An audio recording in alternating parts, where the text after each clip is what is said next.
জানি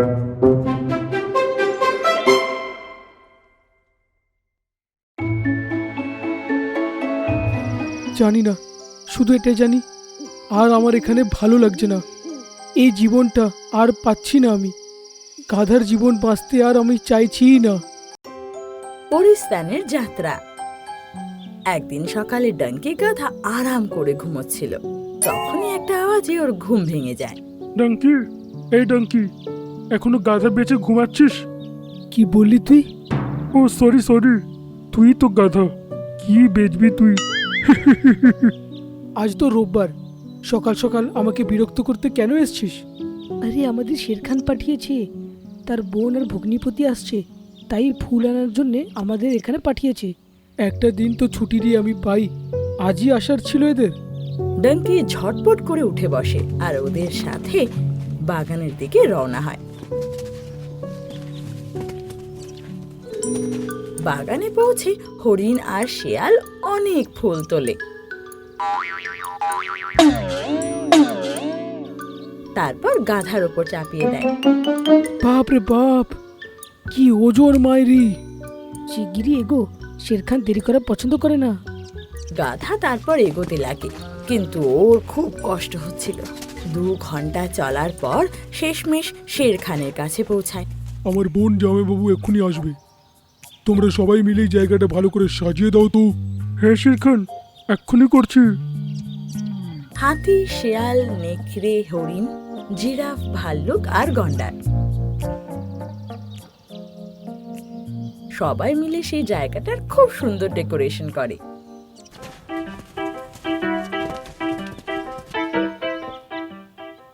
আর শেরখানের দাদা বৌদি আসার পর সেখানে দারুণ একটা পার্টি হয়। সবাই ভালো ভালো খাবার খায় আর গাধারও খুব মজা হয়। পার্টি শেষ হওয়ার পর শের খান সবাইকে নিজের নিজের ঘরে পাঠিয়ে দেয়। শুধু হরিণ, শেয়াল আর গাধাকে নিজের কাছে রাখে। হরিণ আর শেয়াল, তোমরা এখানে ভালো করে পরিষ্কার করো তো। আর ডঙ্কি, সব ময়লাগুলোকে নিজের পিঠের মধ্যে রেখে ওইখানে ফেলে এসো। এটা শুনে শেয়াল হরিণ সব পরিষ্কার করে আর সব নোংরা গাধার কাঁধে চাপিয়ে দেয়।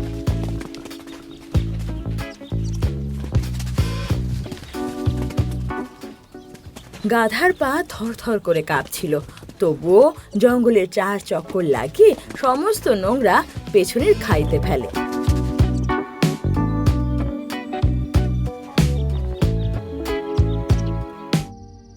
রাত হতে হতে গাধা হাঁপিয়ে ওঠে। আর যখন বাড়ি ফেরে তখন শরীর ব্যথায় ভেঙে যাচ্ছিল। ওহ, আমার সাথে এরকম কেন হয়?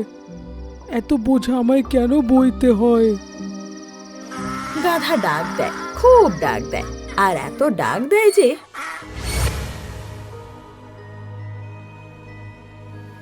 পরিস্তানে বসে থাকা লাল পরী ওর আওয়াজ শুনতে পায়। আরে, এটা কোন পশু যে এত ব্যথায় আছে? পরী তখন আকাশ থেকে মাটিতে নামে আর গাধার কাছে গিয়ে বলে, কি হয়েছে তোমার? কেন এত কাতরাচ্ছ? আমি খুব কষ্টে আছি, প্রতিদিন বোঝা বইতে বইতে আর কষ্টে পারছি না। ঠিক আছে, এখনই তোমার ব্যথা ঠিক করে দিচ্ছি। এটা বলে লাল পরী তার ছড়ি ঘোরায় আর গাধার ব্যথা হাওয়া হয়ে যায়। আজকের কষ্ট তুমি মিটিয়ে দিলে গো লালপুরি, কিন্তু কাল আবার কাজ করতে হবে, আবার ব্যথা করবে। কাল কি তুমি আবার এখানে আসবে? তাহলে তুমি চাওটা কি? জানি না, শুধু এটাই জানি আর আমার এখানে ভালো লাগছে না। এই জীবনটা আর পাচ্ছি না আমি। গাধার জীবন বাঁচতে আর আমি চাইছিই না। তাহলে আমার পরিস্তানে গিয়ে থাকবে, সেখানে কোনো কাজ করতে হবে না তোমায়। এটা শুনে গাধার মুখ হাসিতে ভরে ওঠে। হ্যাঁ হ্যাঁ, আমি যাব তো, পরীর জগতে নিয়ে চলো।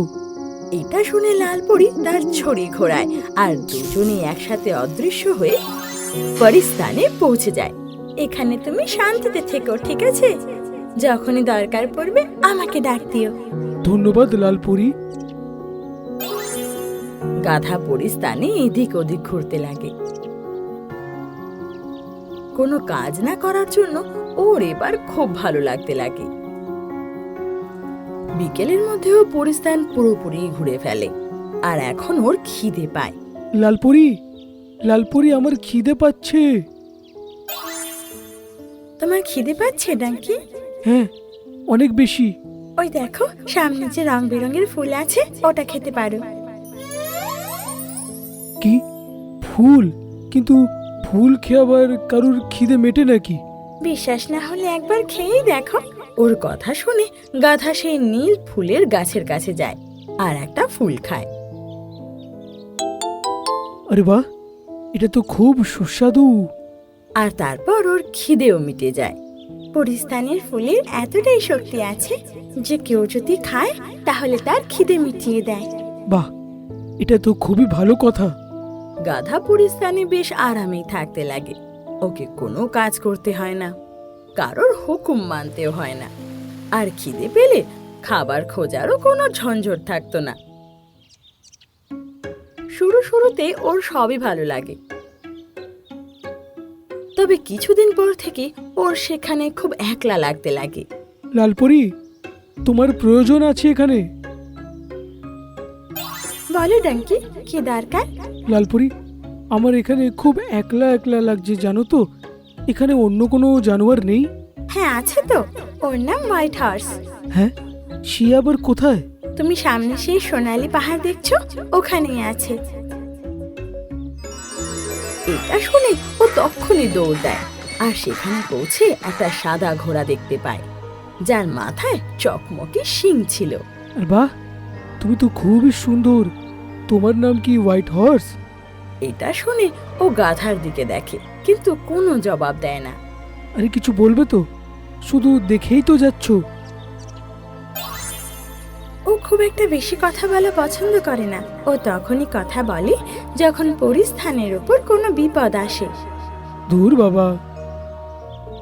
গাধা আবার এদিক ওদিক ঘুরতে লাগে, কিন্তু আরো বেশি ও একলা বোধ করতে লাগে।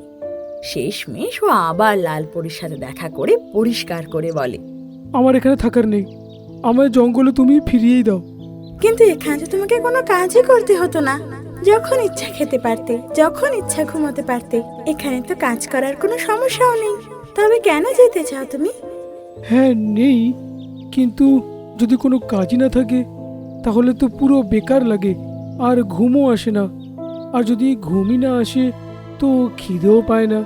খিদে পেলে শুধু ফুল খাও, আর যদি পরিশ্রম করি তাহলে খিদে পাবে, আর তখন ভালো মন্দ খেতেও ইচ্ছা হবে। সব মিলিয়ে আমারও আগের জীবনটাই সব থেকে বেশি ভালোই ছিল, ওইটাই বেশি আনন্দের ছিল আমার। ঠিক আছে, তোমাকে সেখানেই পৌঁছে দিচ্ছি। এটা বলে লালপরি ছড়িয়ে ঘোরায়, আর গাধা নিজের জঙ্গলে আবার পৌঁছে যায়। আরে ডঙ্কি, কোথায় ছিলে? জানো, কাল থেকে কত প্রয়োজন ছিল তোমার। শেরখান কিন্তু খুব রেগে গেছে। হ্যাঁ, খুব কাজ করাবে তোমাকে দিয়ে। ওকে শের খানের সামনে যেই উপস্থিত করা হয়, তো শের খান রেগে বলে, ডঙ্কি, জঙ্গল থেকে পালিয়ে কিন্তু ভালো করিসনি তুই। শাস্তি হিসেবে পুরো অর্ধেক জঙ্গল পরিষ্কার করতে হবে। অর্ধেক নয় শেরখান, আমি পুরো জঙ্গলটাই পরিষ্কার করে দেব। হ্যাঁ গো, সত্যি। আর আমি আজকের পর থেকে কোনোদিনও যাব না। চলো হিরণ শিয়াল, কাজ করি। এটা শুনে সবাই অবাক হয়ে যায় যে গাধা কি করে এত কাজ করার জন্য রাজি হয়ে গেল।